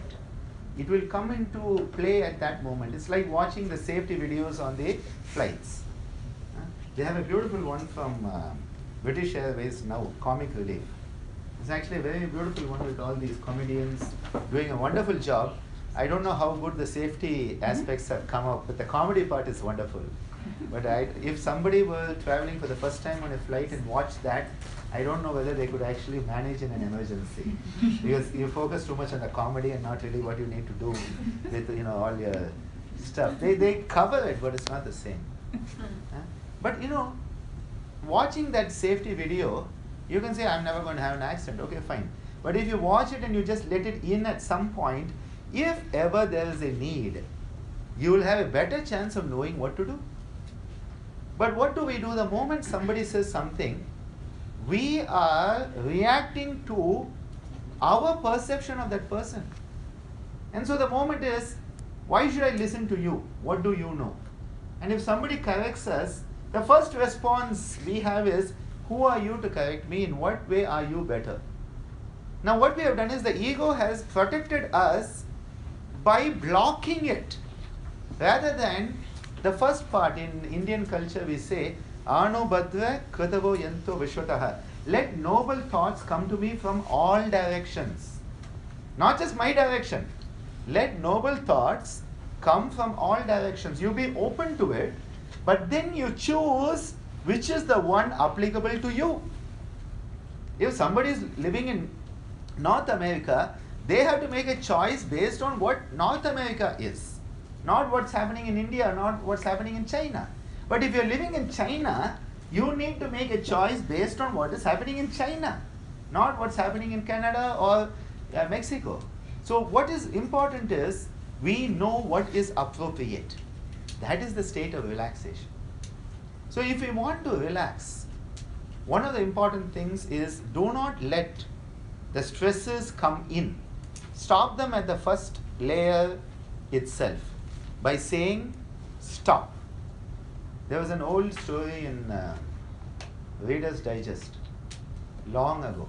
It was about, I sound old now, at least 3 decades ago. Okay? Because I don't know, from my childhood I always had a copy of Reader's Digest, so laughter is the best medicine, and a few humor and uniform, these type of things I used to always read. And there was this beautiful one which then they reprinted some years ago called Can I Borrow Your Jack? I don't know if any of you have read it. There's a story, I'm paraphrasing it a bit, artistic liberty. As a musician, I'm always looking at artistic liberty in these things. There's a guy who has a flat out in the middle of nowhere and realizes he doesn't have a jack in the back of his car to change the flat. And nobody's stopping to help him out, and it's getting a bit late in the evening, and he's like, what can I do? And he sees a house in the distance. So he starts walking towards that house. Now as he's walking, he's like, I'm just going to go to that house, ask them if they have a jack, borrow the jack, change my wheel and go on. As he goes, his mind starts to go into its reactive mode. And so he is like, what type of person will this man be? Will he like me or not? Maybe he doesn't like strangers. And what if he has a gun and pulls it on me? And what if this happens? And what if that happens? And this keeps on building. And by the time he gets to this doorstep of the house, his whole hyper-reactive system is just on edge. And he rings the bell, and a nice man comes to the door and says, "Hello, what can I do for you?" And this man says, "I don't want your goddamn jack, you can keep it." And walks away. It typifies the way we are on edge today. The very purpose for which we have gone someplace, we are losing it because of this hyper-reactivity. And this I've always used as an example in my own life. Am I reacting in that way to a situation? Someone says something, someone sends an email, someone sends a text. The first thought is, how am I reacting to it, or am I responding to it? Reaction is spinal cord. Reaction has no thought process. Reaction is impulsive, reflexive, reactive. But the moment I relax, take in a deep breath, give some space, that space allows that impulse to come up to my conscious part, the prefrontal cortex, and I can then choose to respond in the appropriate manner to that situation. The relaxation response involves a gap, involves breathing, and involves letting the higher part of us, the conscious part of us, choose the appropriate response for that situation. Now, if in that situation the appropriate response is punching them in the nose, you're going to still do it. So it doesn't mean that you don't punch people in the nose. You punch them in the nose if they deserve it, and if the situation is appropriate for it. But you don't punch them when it is inappropriate. That is basically because people immediately get this idea, oh, non-violence means you should not do anything, and so you become a doormat. No. Non-violence means you not being violent, but not letting the other people be violent towards you. This is a slight difference between Gandhiji's approach of non-violence and the yogic attitude. Gandhiji felt that you let others be violent to you, but you don't respond. That is his attitude. There's a slight difference there. Whereas the actual thing is, being non-violent involves not letting the other person be violent to you. And speaking of this, I have to tell you a story of a snake. Do you have snakes up here? It's too cold for them? Cold snakes? Or snakes with fur? Hey, sorry. I know Australia has a lot of snakes. New Zealand doesn't. They didn't manage to swim across it. New Zealand has some very amazing creatures. One of those paradises on earth. Every time I go to New Zealand, it's like, what a paradise, what a paradise. There was a snake in an Indian village, and there was a very wonderful saint who used to come to that village, and the saint kept on giving lot of talks. And the talks were about non-violence, and so he was saying how it's important to be non-violent, and non-violence is the highest virtue, and so many concepts. And the snake, whether the people were listening or not, the snake was listening. And this snake really took it to heart. Now, this snake had been a very violent snake, and he used to bite people and run around, and people were scared of it, okay? Now, what happened is, after this saint left the village, the snake said, this is really, I've lived a miserable life, I've bitten so many people, so I should not bite anybody, I should be non-violent, and it stopped biting people.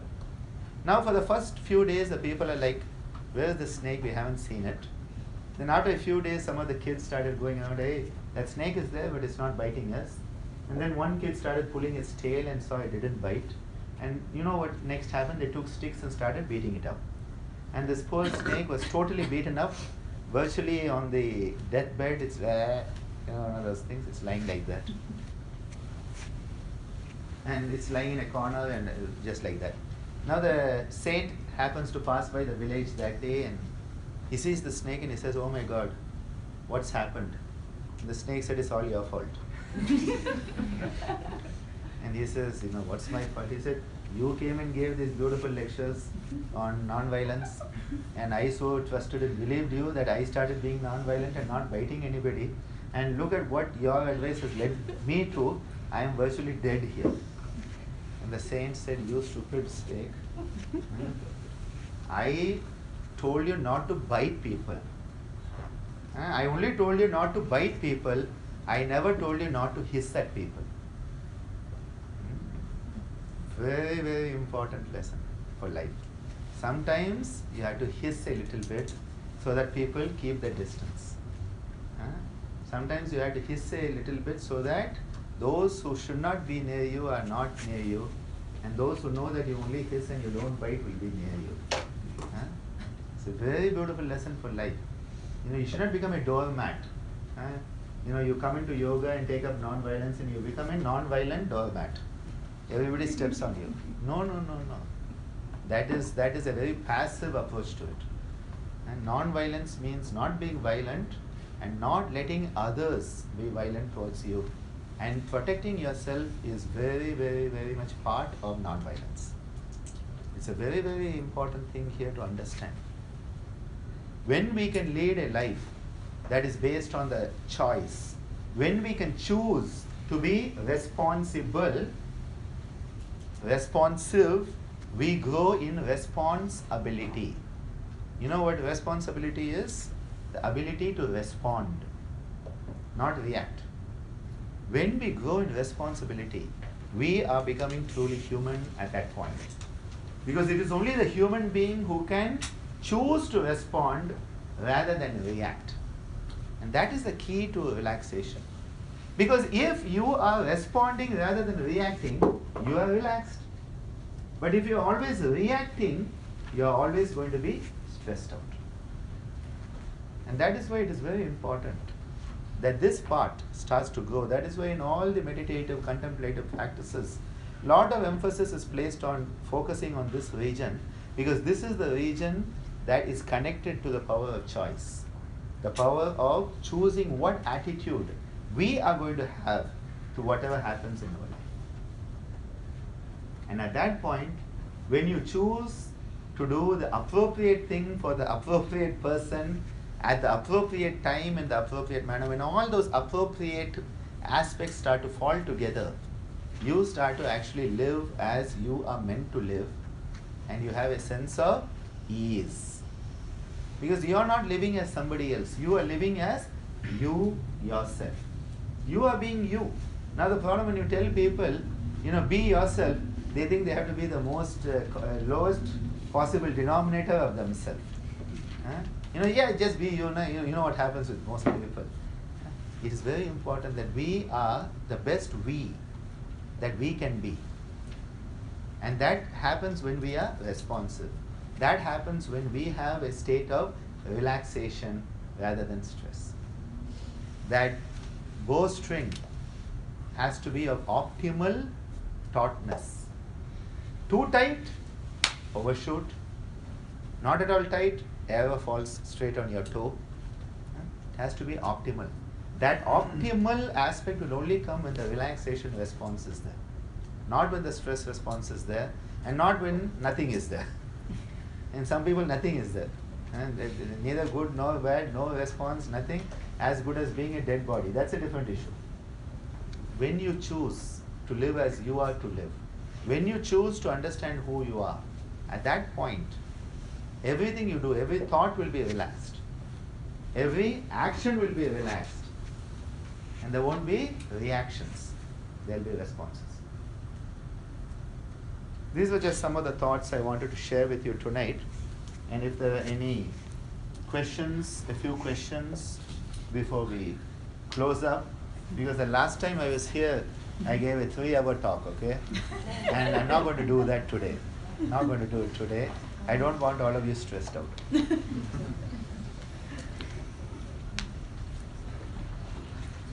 Any questions related to this, or it can be anything. You can ask me, why did you come? You can. Yes. I actually do want to know a little bit about the program that you direct at the university. Fine.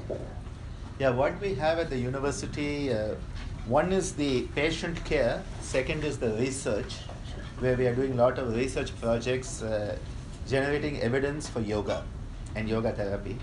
Sorry, when you say yoga, Yeah. you're not specifically talking about asana practice, No. right? For us, there's emphasis on yogic counseling. So one of the first things is helping the person develop a proper attitude or the right attitude for their condition in their life. So one is a lot of yogic counseling, lot of breath work, body work, lot of relaxation. Because it is only when you induce the relaxation that the healing can happen. So there's a lot of emphasis. It's a comprehensive protocol that is individual based rather than disease centric. So it's not that this is what we give for all diabetes or all hypertension.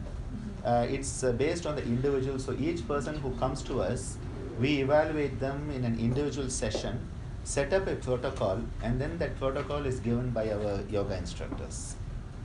And so this we have now developed into a certificate program in yoga therapy, which is 3 months duration. We have a 1-year post-grad diploma, which is 1 year with, it's now 26 credits for that program. The certificates are 6 each, 4 certificates, 6 each. The post-grad diploma is 26 credits, which is 1 year, and they get foundations of yoga therapy, applications of yoga and clinical applications of yoga therapy in a hospital setup. So they actually, we are in a hospital, they go to the wards, they go to the patients come to us, we go to even intensive care. Interestingly, post-op, after the surgery, we often get referrals, and so we go there to give them some breathing practices or a bit of relaxation even while they're in intensive care. And we have now developed for those who already have a master's degree, they can do a Master of Philosophy, a 1-year full-time program in yoga therapy, which is research-based. So they will have different electives. So the electives could be in metabolic conditions, elective in orthopedic conditions, antenatal situations or neurological conditions. And 2 electives that then become 1 primary dissertation for the Master of Philosophy. And now we have the next step, which is the doctoral program, PhD in yoga therapy. So we may be the first medical university offering a PhD in yoga therapy. And we have just started 2 of the students last year. One is working on metabolic disorder, metabolic syndrome, and the other is working in dermatology, psychodermatology, how the stress in the mind can influence the skin conditions like psoriasis, and how yoga, by reducing the stress, how it can help clinical outcome. So these are the type of programs we are doing. And we are tying up with LMU University in California. They come now every year in December, will be coming for a few days to get hands-on training with us. And with the International Association of Yoga Therapists, I'm the keynote in June. I'll be coming back to Western Virginia for that. And we are looking at some internship programs for yoga therapists. And those who already have a background in yoga, they can come and do like one of the 3-month certificate programs, like clinical applications of yoga therapy or applications. So we have kept those certificate programs, especially for people who cannot be long-term in India. So someone can come for 3 months and get that. And if they complete all the 4 certificates within 3 years, they can also write the exam, university exam, and then they get their diploma also. So it's a bit, it's a good program. And I personally guide it, and one of my colleagues, 2 of us now are eligible for guiding PhDs. So we have 2, and we have a few others which I am bringing in. This year I anticipate we'll have at least 4 PhD scholars joining us, because that will be like our maximum for now. Thank you. Any any questions from all these wonderful young people who are here? Yes? Would yoga also be helpful with psychological problems? Absolutely. Like mental health? Absolutely. We are doing a lot of work with the Department of Psychiatry in our hospital, and people who have anxiety, people who have depression, people who have schizophrenia, um, addiction issues. We are dealing with the de-addiction. In fact, we have started a full program on de-addiction and yoga, and that also we are doing work. And what we do is, one is the patients come to our department, and 3 times a week we go to the psychiatric ward, where actually for all the patients in the ward we are giving a yoga session. The patients do it, their caregivers do it, some of the nursing staff and some of the doctors join in. So you have this ward filled with people doing some of the practices. Because otherwise they just get the medicine in the morning and the whole day are just sitting in bed doing nothing. So by taking yoga into the ward, we are able to do. And what we are finding is tremendous benefit. In fact, some of the breathing practices have been equated with even the old electroconvulsive therapy that was being given, and some very high standard solid evidence from the National Institute for Mental Health in India. They have a very beautiful yoga center and lot of documentation coming out. So definitely it helps. Definitely it helps. I personally believe that the preventive potential of yoga is actually much greater. So I do a lot of work with children. In fact, in our city center, we have about 200, 300 kids coming every week. And so on Friday, Saturday, Sunday, they come for the yoga, the dance, the music. And I work with them on Saturdays. And our aim is that if you can get the young people into positive mind-body work, that you can prevent so many problems that can occur in the future. Because if they can develop a positive attitude, not positive, let me put it, an equanimity-based attitude towards life. Because positive again is overrated. Because it's not always positive. There are days I get up in the morning and feel really depressed, okay? And once in a while my son gives me a good challenge and I get into a real angry mood and I'm shouting and throwing things around. So I'm not always cheerful. So it's not that suddenly, you become bad or you become, a bad example or something. We all have that. But the whole thing is about how soon can you get back to normal, how soon can you find your balance and realize what you're doing and learn from it so that you don't make that mistake the next time. And he keeps on, pushing my level each day, and it's quite amazing. But when I'm not there, he's good. So I talked, this morning, they woke me up at 6. And my daughter said, yeah, everything's going well, and my brother is actually being very loving now. And I'm like, that's wonderful, wonderful. And instead of both of you killing each other like a cat and dog, she said, yes, he said that you have told him that he has to take care of me, our mother and grandmother. I said, yes, and he's taking it seriously. I said, nice. See, when you can just give the young people something, and so many of the kids who trained with me, now we have been running the institute 25 years. They are all into professions, some doctors, lawyers. Only thing I don't have yet is a politician. But one of them may become one, so I may still soon have a student who has become a politician. But from the age of 5 they have trained, and many of them are into professional life. And to see the way they have brought the yoga into their life, giving them a sense of balance for their health, for their family, and even in the workplace. So, lot of potential. Any day I would recommend it. Yes. You were talking about music, the fact that you're a musician. Yeah. So would like to know if there's a connection or like a possibility of stimulation through yoga and that mindset with art. Does it yes. allow you to be more inspired, get more Yes. ideas? 100%.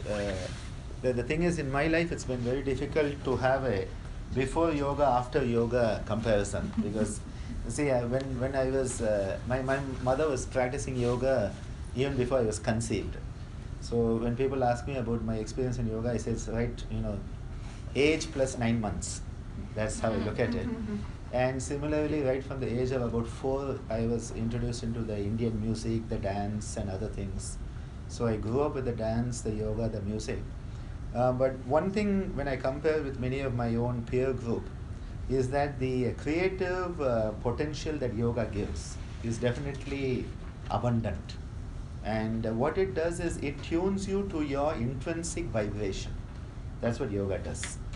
We all have our own intrinsic vibration. It is our unique, it's like one of those barcodes, and that's the closest I can think. We have our own vibrational barcode. And what yoga does is helps us understand that. So when you are vibrating at your own frequency internally, that creativity starts to grow. So it's like it connects you. And many people often ask me, they say, how long do you meditate and things? I say, I don't meditate much, but I make my music. And whenever I make my music, it takes me into a state of amazing meditation. So for me, music is a key to that same higher level of consciousness that yoga has enhanced. They go together amazingly well. Okay. And I would say, you start to understand your own biorhythms. I talked about the breathing, 6 per minute, that type of thing. Mm-hmm. What happens is the rhythm becomes, you become attuned to your own rhythmic patterns. And there are beautiful rhythms within the body. And those rhythms sort of become open to you. And like most of the time, I don't even have to think what I'm doing. And that rhythmic pattern will just come out when as a percussionist, it just comes like that. And if you ask me how did it come, I may not know. But what it does is it tunes you into that. That's the way I could put it. Okay. Thank Great you. potential through yoga. Because yoga enables you to be the best you that you can be. Interesting. Every component of yoga does that. I'm not selling yoga, okay? it's just, for me, yoga is a way of life. Yoga is life itself. And the stars are yoga, all of you are yoga, those candles are yoga. It's just, it's in different ways because the vibrational essence that is there, the commonality, the same divine energy. Okay, let's call it energy. That divine universe that I talk about. For me, God is not a separate identity. God it's more the divine universe. But I often tell people, the same energy that was there in the Big Bang is in each and every one of us. So the next time anyone asks you how old you are, your answer should be, I'm as old as the Big Bang. That's actually the energy that is there. Now, if that is the energy, then what is it that we are fighting about differences on this planet? Because everybody is actually the same energy. It's just in different form. Energy can neither be created nor destroyed. It just goes from form to form. And yet we are fighting over the so-called perceived differences. So what yoga gives us is an ability to go beyond the differences, see the commonality that lies not just in human beings, but all beings and even the non-living. And it gives you a sense of ease, it gives you a sense of coherence. There's a beautiful concept of salutogenesis, how you grow in health. And the most important there is comprehensiveness. Can you comprehend your life? Do you feel your life has purpose? Do you feel like your life has meaning? And all of that yoga gives. So then automatically you can be the best you. Any other questions, or you're like, if anybody asks a question, we are going to kill you because we want to go home. See, if you have questions, you can always just tag me on Facebook. I'm there on Facebook. And I do normally respond within 24 hours to every message, email sent to me. And if within 24 hours you don't get an answer, it means that I haven't got it. I'm on Facebook, I'm on everything you can think of. SlideShare, YouTube, Twitter. Twitter I don't use much. For me, Facebook is a nice way to share my stuff, and YouTube is very strong. And just type in Ananda Balayogi Bhavanani. There are not too many Bhavananis and not too many Ananda Balayogi Bhavananis on this planet, so it will come up. And you just ping me one of your stuff, and I have about 40 of my cousins in the USA, and that's why Facebook has helped me a lot. Keep up to date on what they are doing with their lives. And all my mother was the eldest of 12. Okay, so that's a huge family from Minnesota, and so a lot of my uncles and aunts and cousins. So we'll close there. I think Aishwarya has something to do. She's hiding around the corner. Oh my God, I get some flowers. I'd just like everybody to help me in thanking you for tonight.